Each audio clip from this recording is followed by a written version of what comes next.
Dudes to Dads is a podcast to help men understand and navigate the transition of being a single dude into a family man. How do we make sense of it all? Well, we probably won't be able to, but let's go ahead and have some fun trying.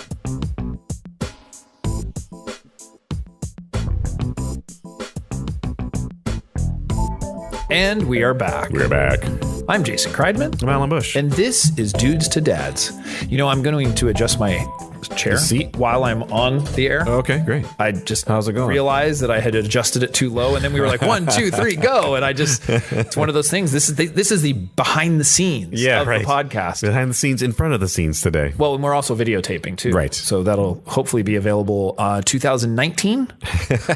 we'll do that. That's such an endeavor. If there's any video experts around there, please write to podcast@dudestodads.com. We got this audio thing down. Yeah. You know, yeah. we're decent. Yes. You know, we do Audio's great. Video's a whole different animal. It's a three-dimensional. Yeah. Is it versus two-dimensional? Right. Is that what it is? Yeah, I guess that's what it is. So episode for today, building and leaving a legacy. Okay. So my question to you would be, when I say the word legacy, how would you define that? I would say things that you leave behind that you want to be remembered for. Darn, that's exactly what I was going to talk about. And good night. Pass it on. I mean, pass it on to your kids, and maybe even beyond your kids, or your kids pass it on to their kids, that type of thing. So, do you think of it mainly as family? Generally, I mean, but I also think of it in terms of life endeavors. So, like, let's say you, create some kind of artwork or an album, or leaving your imprint on society, I guess. Okay. But whether those society be micro in your own family or macro in, like, I want to leave a legacy on the planet. So that's I'm just curious the take on it. One of the things is I get the impression though that legacy isn't an important thing for everybody. Sure. Sometimes when you think something is important, sort of ethnocentrically, sure, throw out that big word. Yeah. You think that everybody else thinks that same way. Yeah. And the truth is that not a lot. I mean, there are a lot of people who are not interested in legacy. And I've seen this recently where there's some seriously famous people. They've made statements about not caring about a legacy. Okay. So what I was gathering from that is I think like in the world of entertainment or, television, however you want to call it, right. Music, all those kinds of things. When somebody asks that question, like, what do you want your legacy to be? Or something to that effect, or, what are you trying to work on as far as your legacy? I get the impression that they feel like it might be them bragging or boasting about how good they are, or like, it's thought of as a negative in a sense if it comes from yourself. Yeah, it's like egocentric. And I guess people would think of it as being egotistical rather than just, hey, I want to. Yeah, which I don't really think about it that way. And so like for me, I think about, what is left after you're gone. That's typically what I think of as a legacy, but it's created while you're still here. Yeah. It's like living legacy or, sure, this stuff.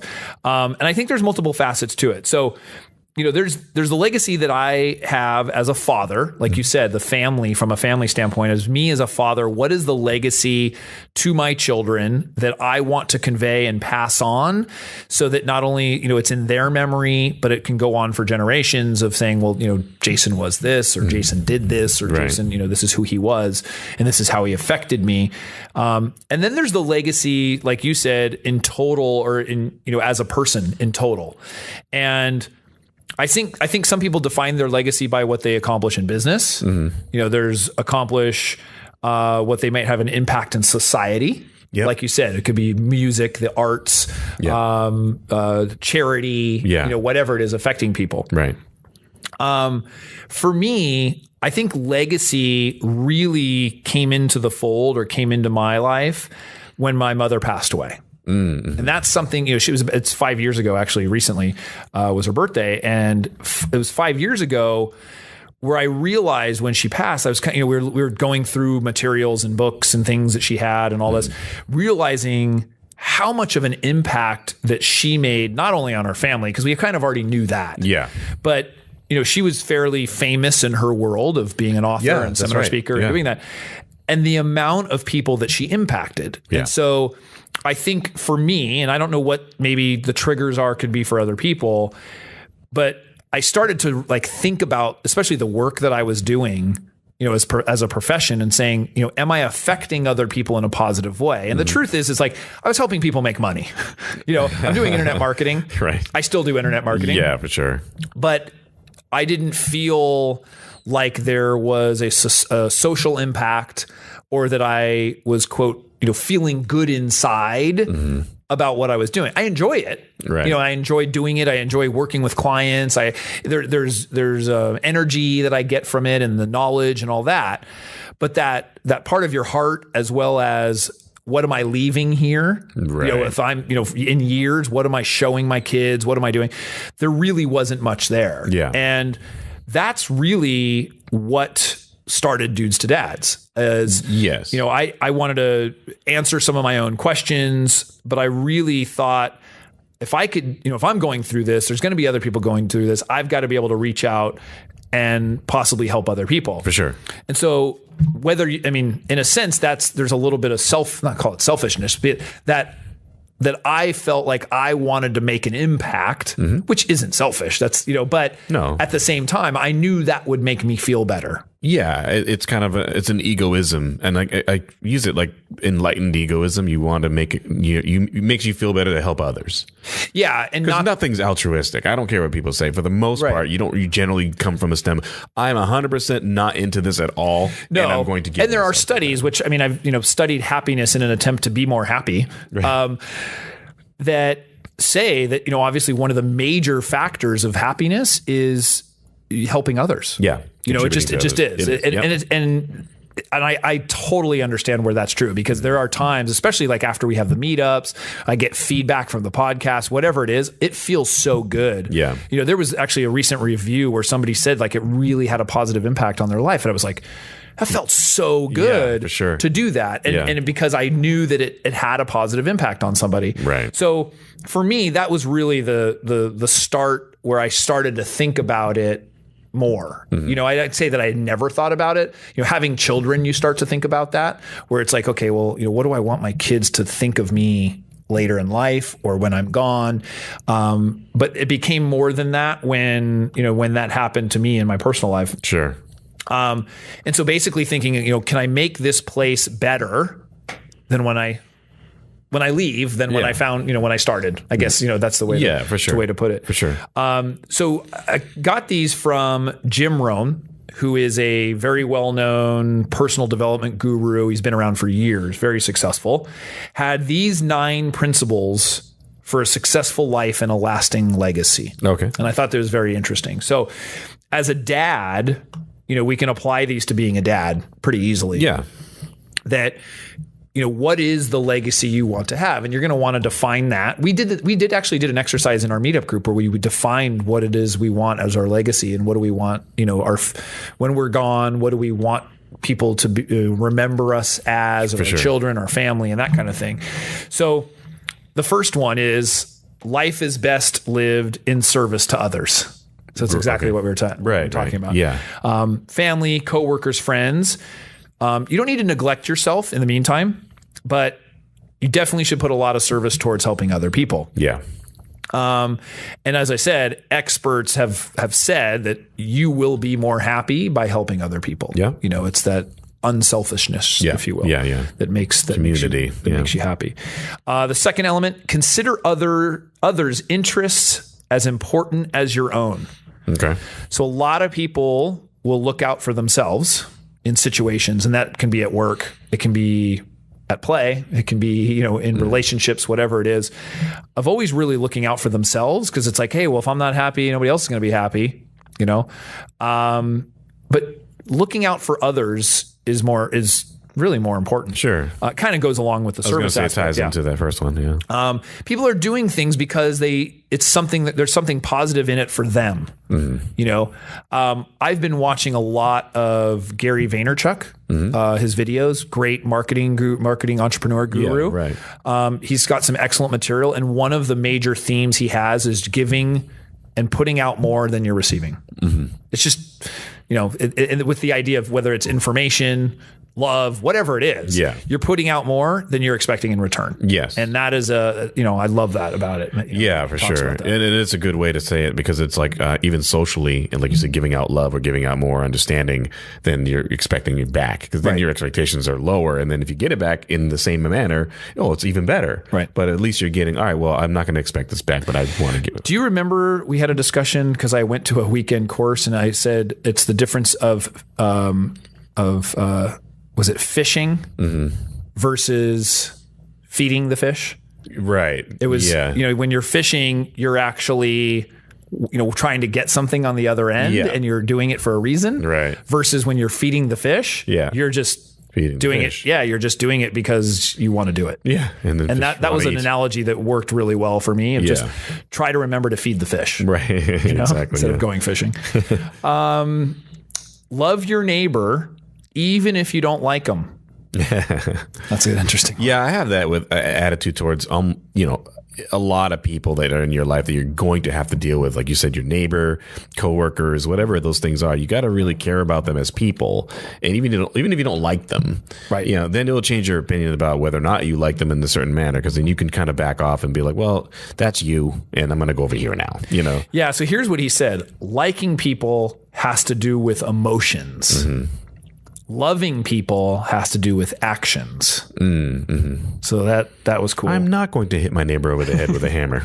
And he said, what you'll find is when you love them and you do good by them, you will more often not begin to like them. Yeah.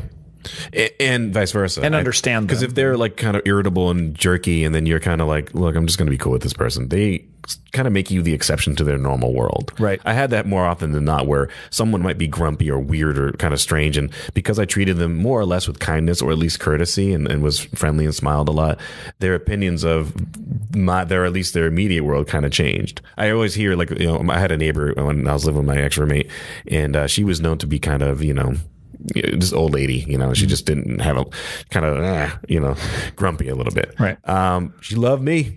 She loved me to death because I was very friendly to her, and she was respectful, to be honest with you.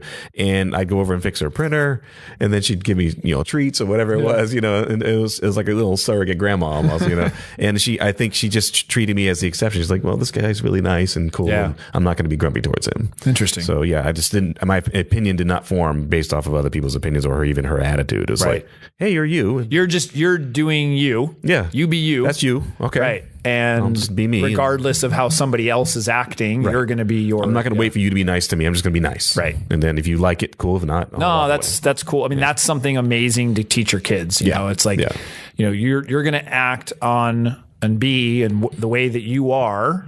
Don't change that because of how somebody else is treating you, or or how they affect you. It's basically like you do you, boo. Yeah. My friend said that to me once. I just started cracking up. It's like, where did you get that? Yeah, seriously. Who are you hanging out with? Maintain integrity at all costs. Reputation and good name is so important. Always do what is right. This one is so important. Yeah. But it's hard. Yeah. I think it's hard for a lot of people. I've been tested personally from this.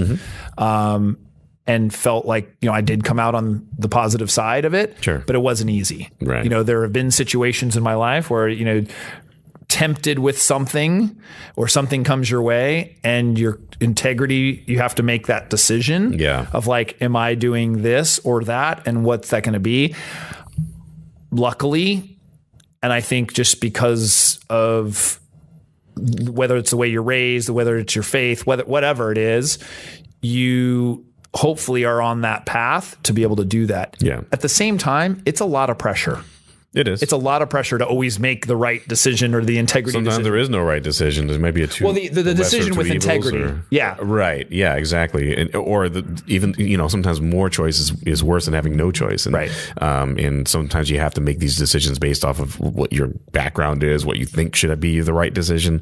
But that being said, I totally agree with that. Like, it does take discipline and a certain amount of honor in what you're doing. And sometimes you don't want to. Yeah, teaching the kids that where, because we kind of say like, if you tell the truth, you don't get in trouble.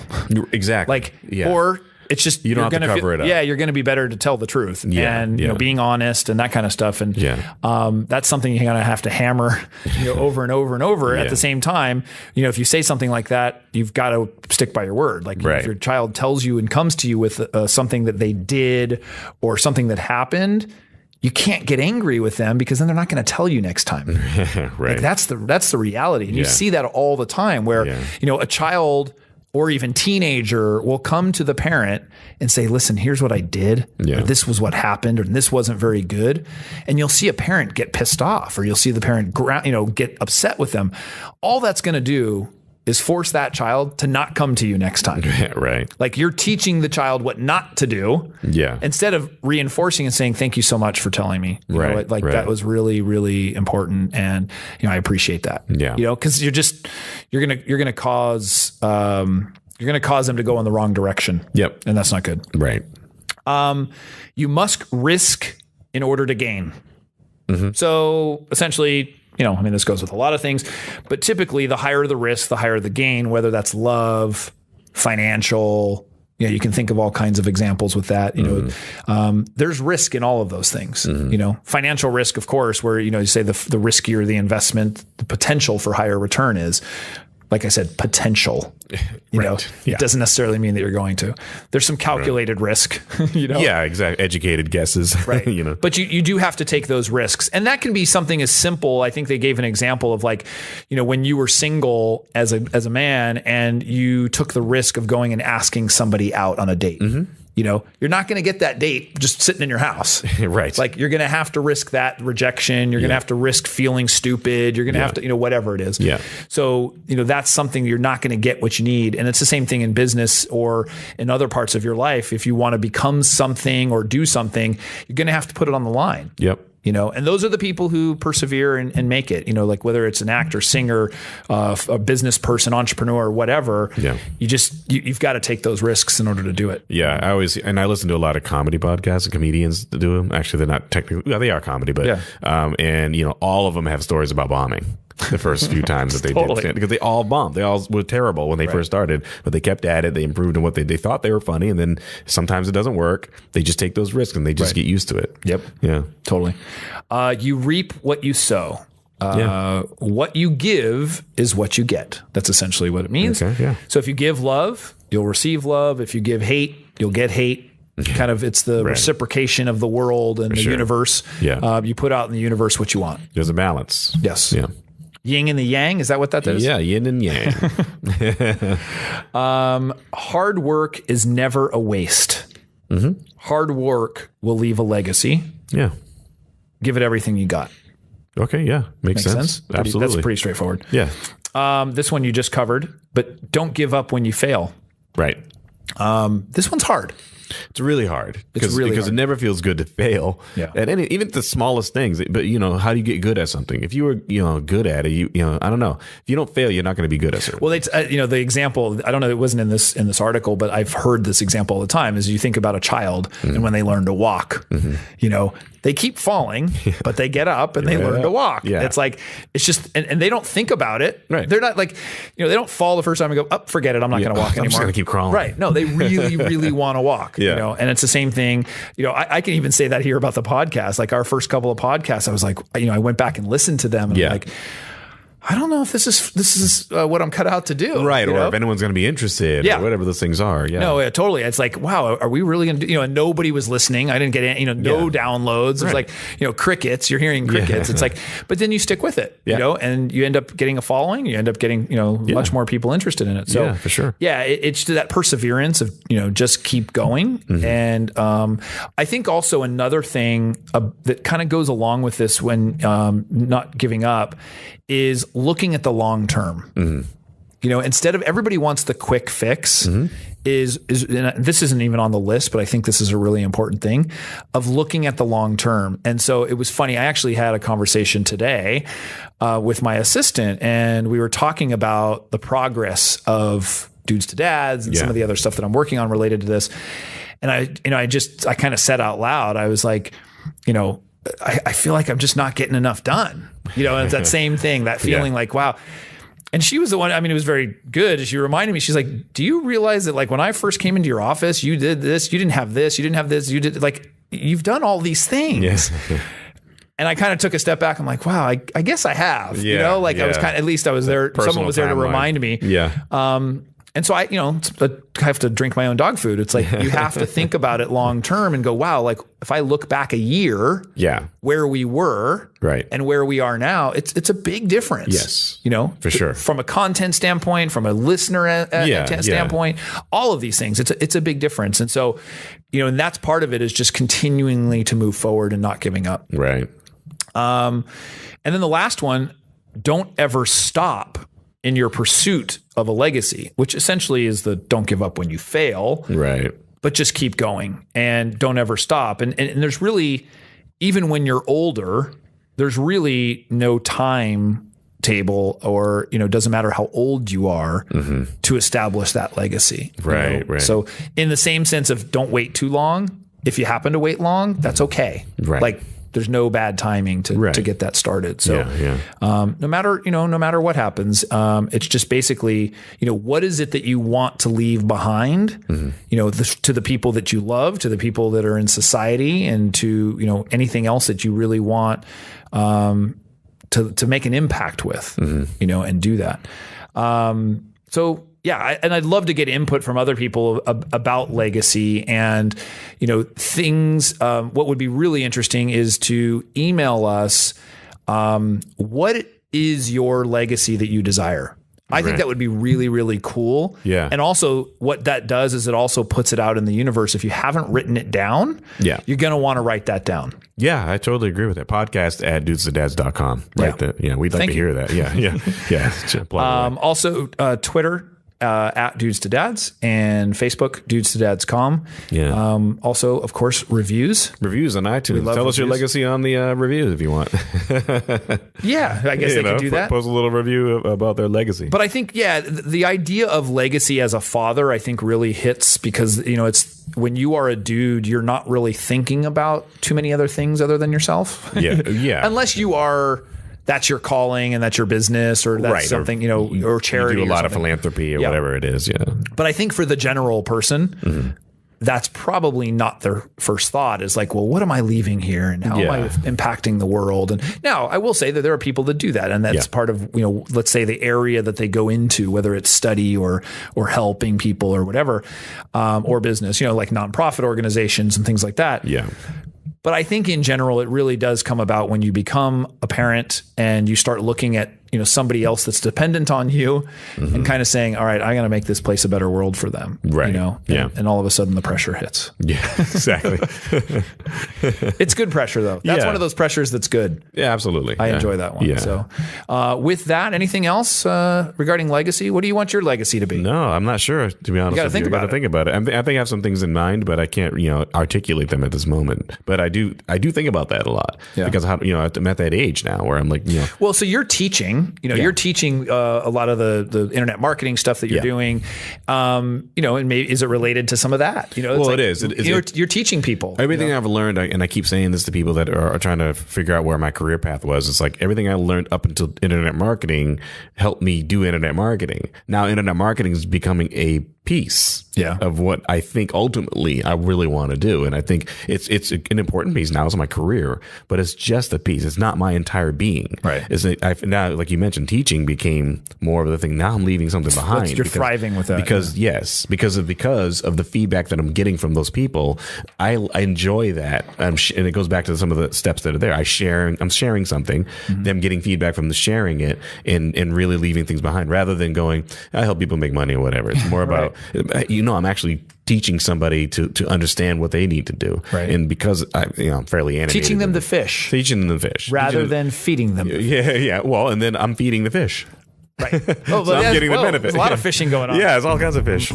No, that's true though. But that's I mean, you're teaching them how to survive and how to do something that's cool. No, right. Yeah. Passing it on. Yeah, exactly. Pay it forward. That's a good one. And with that, another episode. Alan, thank you again. Thank you. And we will see you next week. See you next week.